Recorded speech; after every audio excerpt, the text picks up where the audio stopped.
एहसनाबाद के इलाके में हम मौजूद हैं और हमारे साथ ऐसे शहरी भी मौजूद हैं जिनकी मोटरसाइकिल जो है वो चोरी हो गई और उसके बाद अब तक वो मोटरसाइकिल नहीं मिली है। पुलिस की जानिब से ये दावा किया जा रहा है कि मुख्तलिफ मकामात पर छापामार कार्रवाइयाँ की जा रही है, जबकि शहरी की जानिब से ये दावा किया जा रहा है कि न सिर्फ इस वाक़े का मुकदमा दर्ज करवाया गया है बल्कि CCTV फुटेज जो है वो भी पुलिस को फराहम की गई, लेकिन उसके बावजूद अब तक मोटरसाइकिल भी नहीं मिली है। उनकी कहानी जानते हैं। क्या नाम है आपका? अरसलान नाम है भाई। अरसलान, क्या हुआ था? पूरी वारदात हमें बताना, कैसे हुई थी? भाई गुज़िश्ता दिन पहले मैं आ रहा था गडाब से, तो मैं पहले तुम्हें बता दूं, अपने इंट्रोडक्शन करा दूं, मैं एज राइडर हूँ। अब मैं वहाँ से आ रहा था, दो नामालूम बंदे आए हैं और एकदम से आके मुझे पिस्टल सर पे रखी है और मेरे से बाइक लेके चले गए हैं। अब आप देख लें महंगाई का कैसा ज़माना चल रहा है। अब इसके अंदर मेरी 1000-1200 रुपये दिहाड़ी बनती है टोटल। अब मैं उसमें बाइक लूँ या अपने घर के अखराजात पूरे करूँ, मेरी बाइक चली गई है, मैं चक्कर लगा लगा के थक चुका हूँ। ना कोई मेरी आपने इस वाक़े का मुकदमा दर्ज करवाया है? जी बिल्कुल, मुकदमा मेरे पास ये रखा हुआ है सर, लेकिन इसके ऊपर कोई अमल दरामद कुछ भी नहीं हुआ अभी तक। ना मुझे थाने से कोई रिस्पॉन्स मिला, ना किसी और जगह से कोई का पूछताछ हुई है मुझसे कि भाई कहाँ गई थी, क्या इंसिडेंट हुआ था।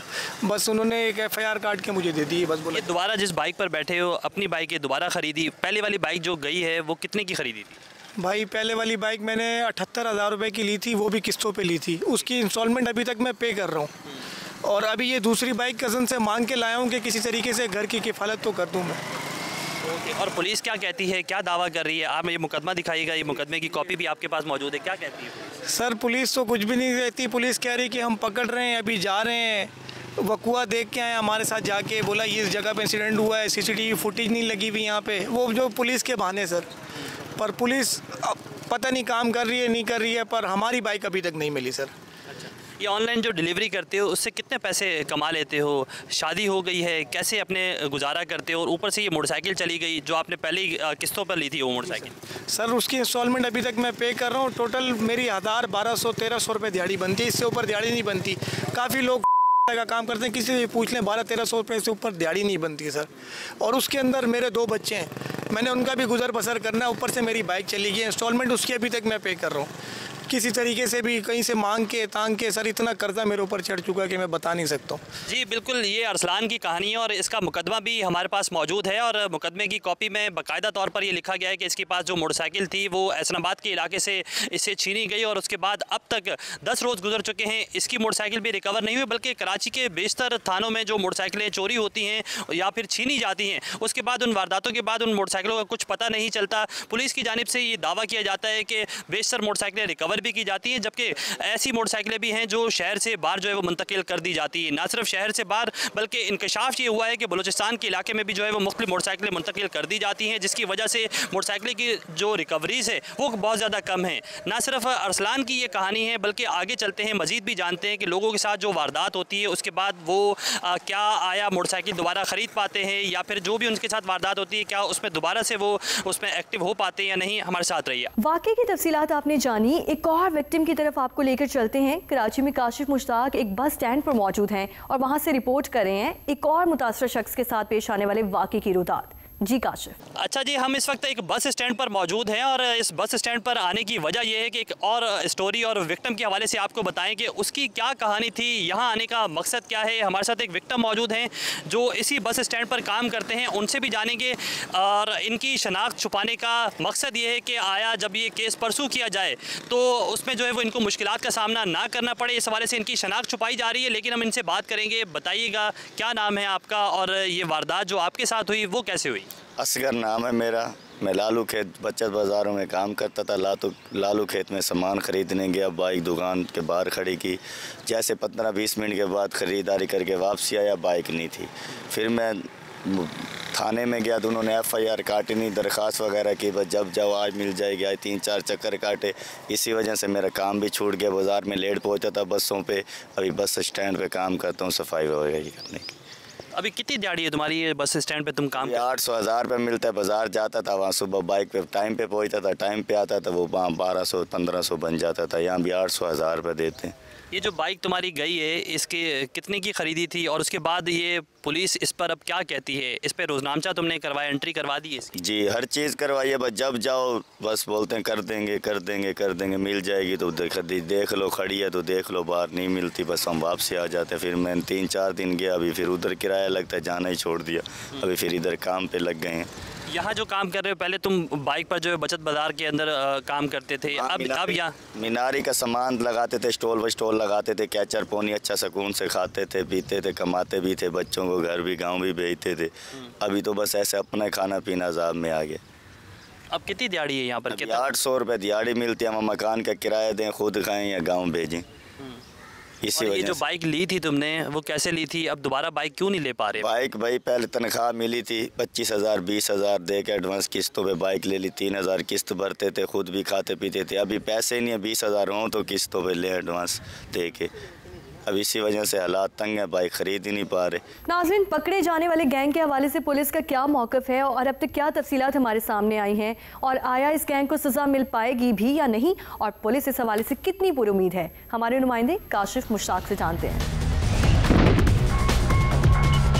अच्छा जी, इस वक्त हम बात कर रहे हैं कराची में जो मोटरसाइकिलें छीनी और चोरी की जा रही हैं, उस गैंग के हवाले से। पुलिस की जानिब से जो गैंग बस्ट किया गया, उसमें ना सिर्फ एक बच्चा इन्वॉल्व है बल्कि साथ साथ एक खातून भी इन्वॉल्व है। हमारे साथ मौजूद हैं SSP वेस्ट तारिक मस्तोई साहब। सबसे पहले इनका शुक्रिया कि इन्होंने हमें टाइम दिया, लेकिन साथ साथ हम इस CCTV को भी नरेट करेंगे। इनसे जानते हैं आपके ज़िले के अंदर कितनी मोटरसाइकिलें चोरी और छीनी की जा रही है और उसकी रिकवरी रेट जो है वो कम क्यों है? Thank you very much Kashif, बहुत शुक्रिया।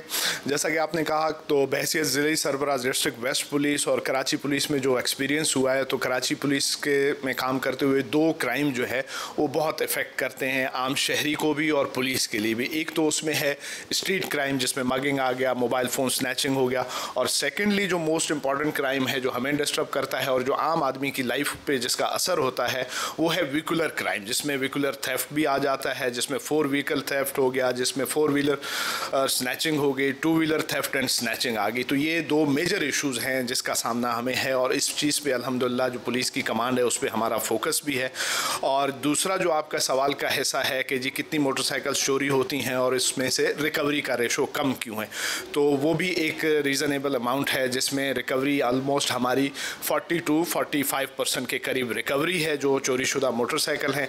और इस हवाले से गाहे बगाहे हमारी स्नैप चेकिंग्स भी चलती रहती हैं, और इसके ऊपर प्रैक्टिकली डिटेक्शंस के हवाले से भी हमारा स्पेशल फोकस रहता है। अच्छा, आगे बात करेंगे, लेकिन मैं पहले चाहूँगा कि आप हमें इस गैंग के हवाले से बताएं। कम उम्र बच्चा है, आप ये CCTV देख सकते हैं, हमारे नाजरीन भी देखेंगे। थोड़ा सा बताइएगा कैसे इस गैंग को बस्ट किया, कैसे इस बच्चे के ऊपर आपको शक हुआ, थोड़ा सा बताइएगा। सबसे पहले तो जी मैं एक और बात कहना चाहूँगा कि जो फ्यूचर ऑफ पुलिसिंग है वो टेक्नोलॉजी के बेस्ड है, जो है ना। और जैसे कि ये गैंग भी हमने ट्रेस किया, और जो CCTV फुटेज आपके सामने चल रही है, तो इसमें भी आप देख सकते हैं कि एक बच्चा है यहाँ पे जो बहुत ही कम उम्र बच्चा है, और वो किस तरीके से मोटरसाइकिल को खोल रहा है, थ्रू कर रहा है, एंड देन ड्राइव करके उसको लेके जा रहा है। ये बड़ी परेशान कौन सी बात है। शुरू में जब हमारे पास ये क्राइम रिपोर्ट हुआ और जो कंप्लेनेंट ने जब ये बात रिपोर्ट की थाना गुलशन मेमार में, और हमने जब इस चीज़ के ऊपर काम करना शुरू किया, तो ये CCTV फुटेज हमारे सामने आई, तो जो हमारे लिए भी बहुत परेशान कौन बात थी कि एक कम उम्र बच्चा, जिसकी उम्र आप CCTV फुटेज में भी देख सकते हैं, इसके कद काट से भी आपको अंदाज़ा हो रहा है, और इसकी उम्र कोई ऑलमोस्ट 10 से 12 साल के करीब है, जो है। और उस बच्चे का इस दीदा दिलेरी के साथ, इस तरीके से और महारत के साथ आप देख रहे हैं कि एक मोटरसाइकिल को खोलना और फिर चलाते हुए उसको लेके जाना, ये बड़ा एक परेशान कुन अमल था। पहले जैसे मैंने बात की कि future of policing is now technology, जो टेक्नोलॉजी को बेस्ड पुलिसिंग है वो आपका फ्यूचर है पुलिसिंग का। तो इसी चीज़ के ऊपर हमने टेक्निकल ग्राउंड्स के ऊपर इसके ऊपर वर्कआउट किया, ये CCTV फुटेज ली, फिर इस सारे को बैक ट्रैक किया, मज़ीद CCTVs हमने हासिल की, फिर से एरिया की हमने जियो फेंसिंग भी करवाई, और इसको जब हम ट्रैक करते हुए गए तो हमारे लिए बड़ा ही हैरान कुन इंकशाफात सामने आए जब हमने इस बच्चे को गिरफ्तार किया। तो इसमें इसको शह देने वाला कोई और नहीं बल्कि इसकी अपनी फैमिली है और इसका अपना दादा है। जो इसको ये चीज़ सिखाता है और जिसने इसको इस चीज़ के बारे में सारी इन्फॉर्मेशन दी, और ये चोरी करके भी पहले अपने दादा के हैंड ओवर करता है। फिर देन जब इनके बाद मज़ीद तफ्तीश को हम आगे लेके गए तो उसमें हमें इस गिरोह में एक खातून के भी शामिल होने का इंकशाफ हुआ कि जो कि अब अगर इस चीज़ को मैं थोड़ा सा मज़ीद ब्रीफ कर दूं आपको तो इसमें 3-4 सेक्शन है। जैसे ये बच्चा है, ये यहाँ से चोरी कर रहा है, ये चोर हो गया। फिर इसके बाद इसका हैंडलर है जो इसका दादा है, और उसके साथ जो इसके एक और मुलजिम है वो इसके हैंडलर है। वहाँ पे जाके ये मोटरसाइकिल को स्टोर किया जाता था। फिर थर्ड इनके साथ एक और मैकेनिक इन्वॉल्व है जो कि मोटरसाइकिल्स को पार्ट्स में जो है ना वो काट पीट कर देता है, और फिर उसके चेसिस भी वो तब्दील करता है, और जो पार्ट्स बेचने होते हैं वो बेच देते हैं, और जिस तरीके से या पूरी मोटरसाइकिल बेचनी होती है तो उसके चेसिस तब्दील कर।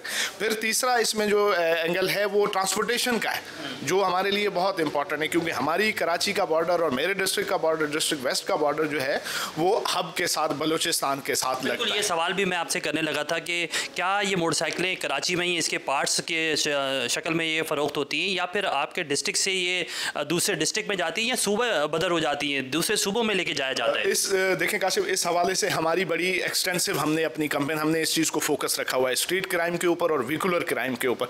इसके साथ साथ हमने एक और गैंग भी बस्ट किया थाना सुरजानी में जो है ना। अब इसमें 2 तरह की सूरत हाल होती हैं। कुछ जो मोटरसाइकिल्स पुराने हैं और जो छोटे सीसी के मोटरसाइकिल हैं, जैसे 70 सीसी हो गया, 50 हो गया, या बाकी दूसरी ऑटो बाइक्स हमारी चल रही हैं, तो उनकी मेजर मेनली वो कैनिबलाइज हो जाते हैं। उनको पार्ट्स में काट पीट के कबाड़ियों के यहाँ मुख्तलिफ वर्कशॉप्स के ऊपर और उस चीज़ के ऊपर बेच दिया जाता है।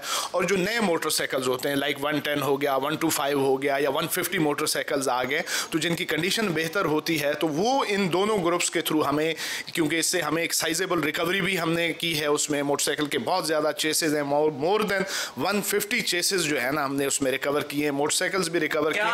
तो ये आखिरी बात, तो ये मोटरसाइकिल जो अच्छे होते हैं वो बलूचिस्तान ट्रांसफ़र कर दिए जाते हैं और औने पौने दामों वहाँ पे बेच दिए जाते हैं, और फिर ये मोटरसाइकिल वहाँ पे देहातों में और गाँवों में चलते रहते हैं।